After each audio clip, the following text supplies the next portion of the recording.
I thought of a couple of questions which I might start with and then we can open to the floor. The first one was about a month ago my parents were visiting, and my parents came from a fairly conservative Catholic background, but are now in a very progressive, perhaps even post-Christian kind of state. And a key part of their journey for them has been unpacking the doctrine of original sin and basically rejecting the doctrine of original sin. And we were talking about faith and somehow René Girard came into the conversation, thanks for that. And their question was, why do we even need an atonement theology? Given that, in a sense, it seems to be predicated on original sin, and for a lot of the church have started saying, well, hang on, that's got problems too. So, do we need an atonement theology, and why is my question? Well, the short answer to this is yes, we need atonement theology, and the long answer is how many days do you have? No, it's like this. Look, the concept of original sin is just simply the way it often gets played out in metaphysical terms in the Western tradition.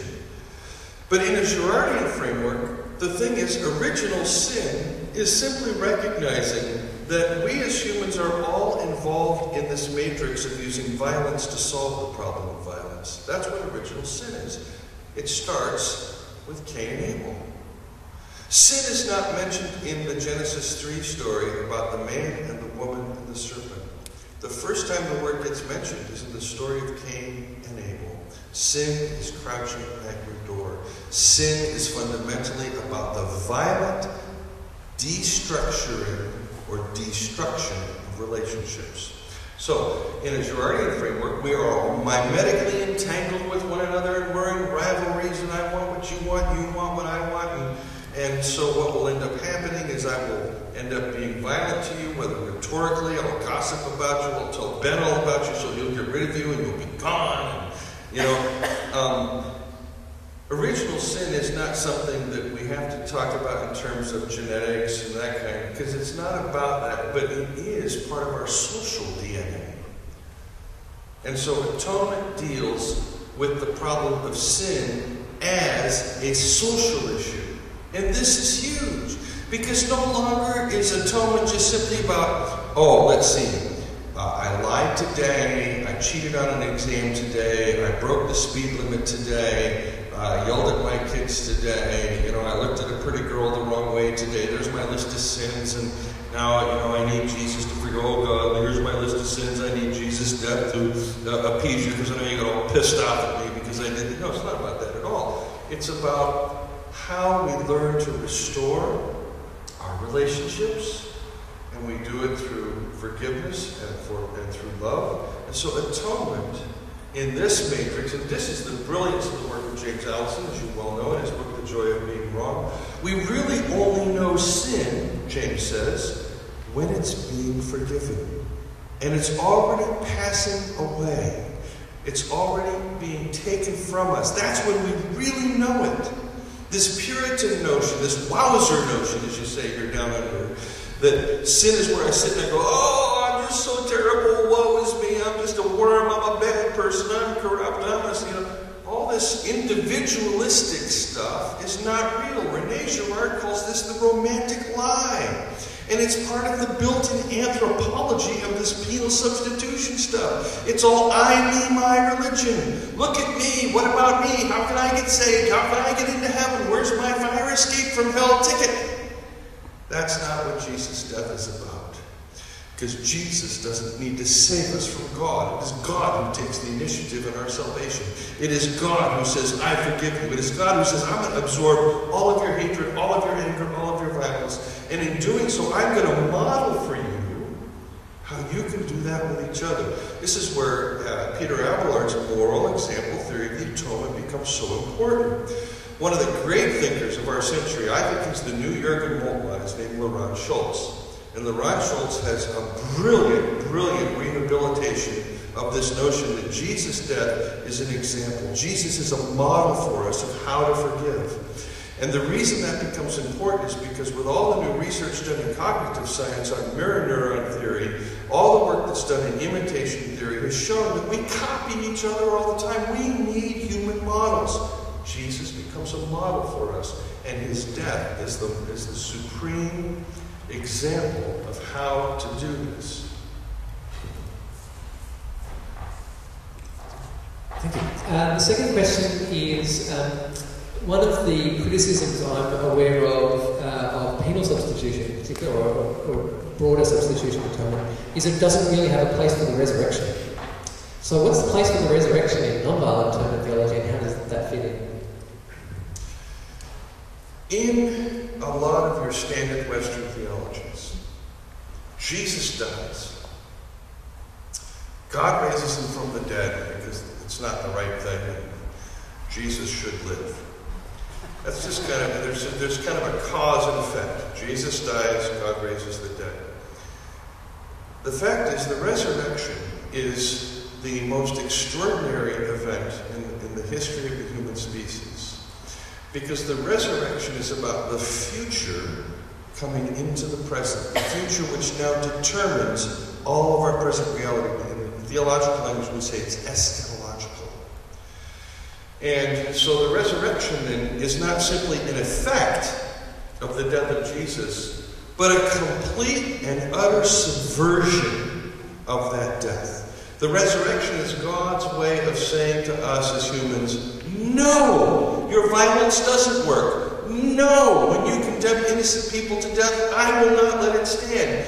No, your concept of justice is not justice. Now remember, when Jesus is condemned to death by the religious authorities, they have the full authority of the law behind them. Jesus, in their view, had blasphemed. He deserved to die. That is, when they killed Jesus, they did it legally. One of the most interesting books I ever read on the Holocaust, I think the author was Richard Rubinstein, but I'm not certain. It's been 30 years.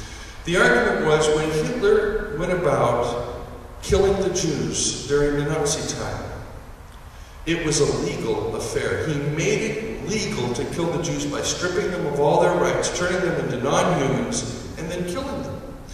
When we humans consider what is just, what is justice, what is right, God says the problem is that we cannot discern right from wrong.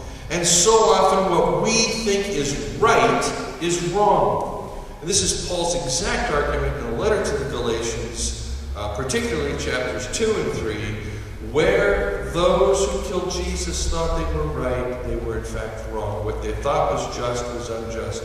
In the beginning, when the humans seek to grasp the knowledge of good and evil, to know right from wrong, they created a problem.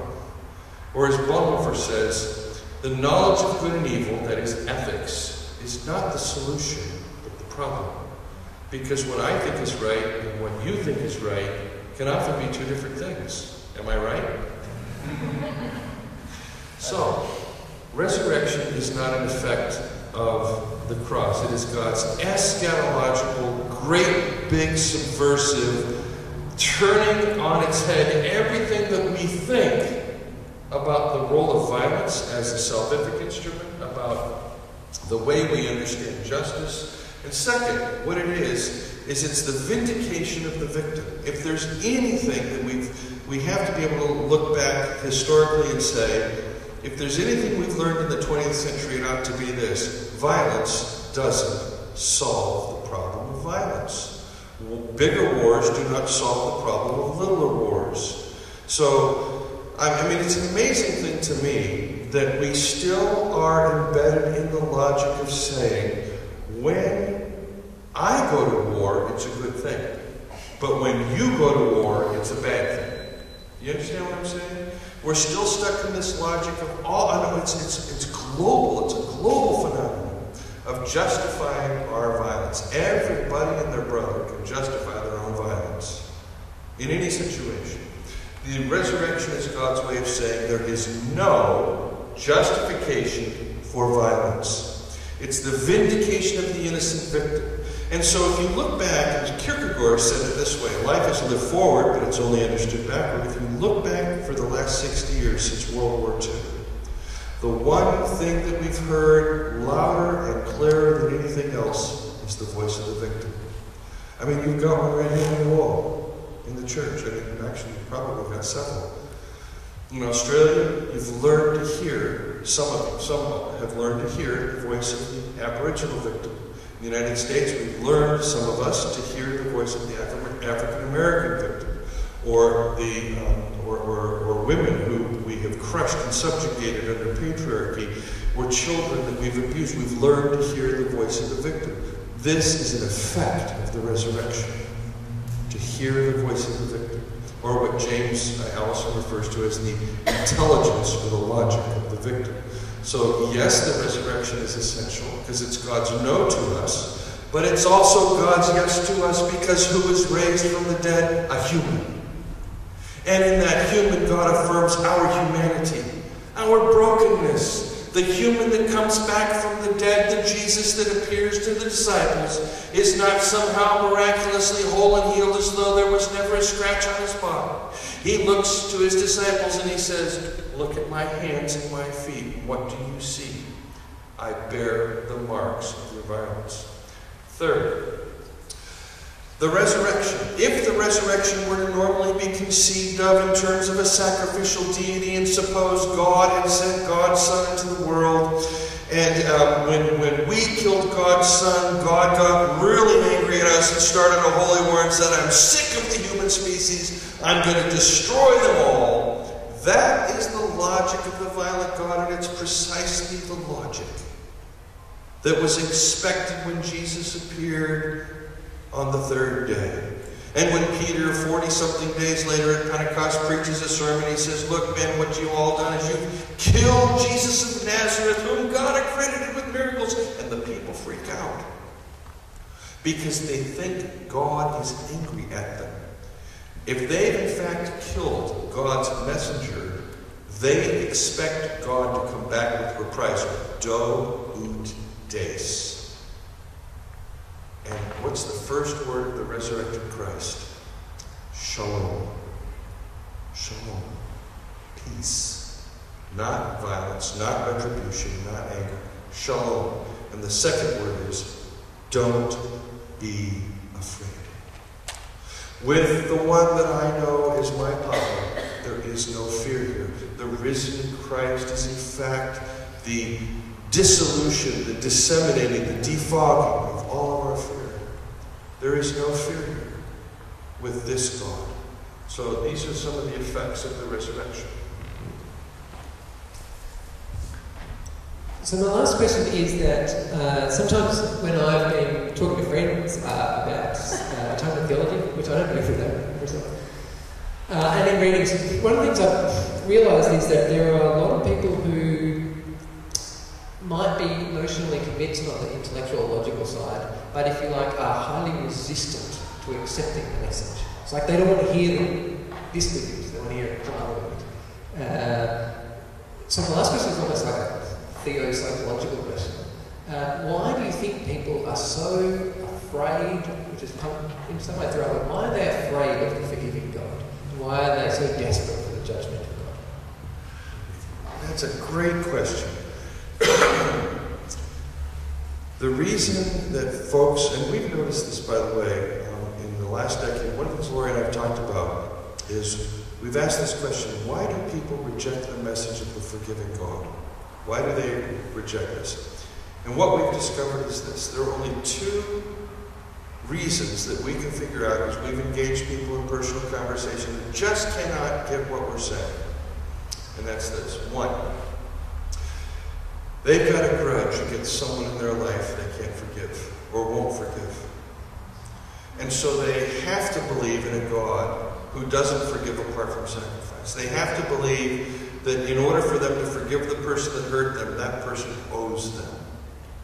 That's the first. The second is a judgmental God, a God that is still embedded within what we call in theological language the Deuteronomic hermeneutic, that is, the view that God blesses the good and curses the bad. If something good happens to you, obviously you're blessed. If something bad happens to you, obviously God's against you. This logic is the logic of those who need to have the capacity to control life. I call them graspers. They grasp. And so they're frequently those who will say, well, I've got an nice home, I have the right to defend it. That's why I've got 47 guns. How many guns can you shoot at the same time? If you're really good, 2, right? There's a logic here that says, I have obtained and acquired all of this, and I have the right to defend it, and I'm just doing what God did when God defended God's honor and God's integrity by pouring wrath out on Jesus. And just as God is judgmental and God is holy, and God has told me who the good people are and the bad people are, and I know I'm one of the good people because I go to church and I read the Bible and I pray and I attend Sunday school and these kinds of things. Well, I need a God that's just like me in order to justify my behavior. And is it not interesting? I mean, as an Anabaptist, I have a different view of church history than your standard view. As an Anabaptist, I see the church as an exile. And we have been in exile for 1,700 years. We've been in exile since Constantine and Augustine. And as part of that living in exile, what I've noticed is that people that believe that God providentially provides for the church and protects the church and gives Caesar the right to protect the church, and the church then turns around and blesses all of Caesar's wars. They need a God that looks just like themselves. So that's why people can't deal with this. The reason that the Apostle Paul was persecuted in the early church by Christians was that Paul's message was about a free, unconditional, gracious forgiveness given by God apart from sacrifice. That was a radical message, and it just could not be tolerated by those who said, we believe God is love, we believe God is grace, we believe God forgives, but God does it by sacrifice. Paul says to that, no. And that's why Paul's been consistently misunderstood for a long time. But on the psychological level, people who won't forgive are often those who will not believe that God forgives freely as well. The other piece of this, just so you know this, is that there's only one place in the New Testament we ask God to imitate us. Do you know where that is? Are you called to imitate Christ in the New Testament? Yes or no? Are you called to follow Jesus in the New Testament? Yes or no? Where in the New Testament does it say, God, follow me, God, imitate me? The Lord's Prayer. Forgive us as, in the same way, we forgive others. In other words, if you only forgive others with a thimbleful, don't expect a bucketful from God. With the measure you measure, you will be measured. You are your own measure or standard of eschatological judgment. With the measure you measure, you will be measured. It's not for nothing that the only place we ask God to imitate us is in this business of forgiveness. If freely we have received and freely we do not give, how can we claim to follow Jesus? It would be remiss of us to finish without pointing people towards Michael's new book. It's called The Jesus-Driven Life, and a few non-entities on the back have said some pretty bad things about it. Some guy called Walter Wink calls it a magisterial synthesis. James Allison, a great new resource, thoroughly ecumenical in scope, rich with biblical ensourcing, and gloriously Christ-centered. Gee, that's pretty good. And it's actually not here, but somebody else called it the cost of discipleship for the 21st century. That's what got me. You can buy it from Amazon, but as people in Australia know, buying from Amazon means you have to pay a shed load for shipping. So if you want to get it direct from Michael and Laurie, you can order. There is an order form at the back. There's also a few other books Michael's been involved in writing. One is a collection of essays specifically on atonement theology that looks amazing. So there are more resources. I do encourage you, if you haven't been to preachingpeace.org, I use it regularly when I'm preaching. So I find it a great resource. And there are articles there, there are general articles. There are a few podcasts. It's a great resource. So I encourage you to have a look at the book and order that either directly or through Amazon. And lastly, let's thank Michael for opening up for us the text, the biblical text in new ways, and helping us to understand Jesus and the work of God in a new light. Thank you, Michael.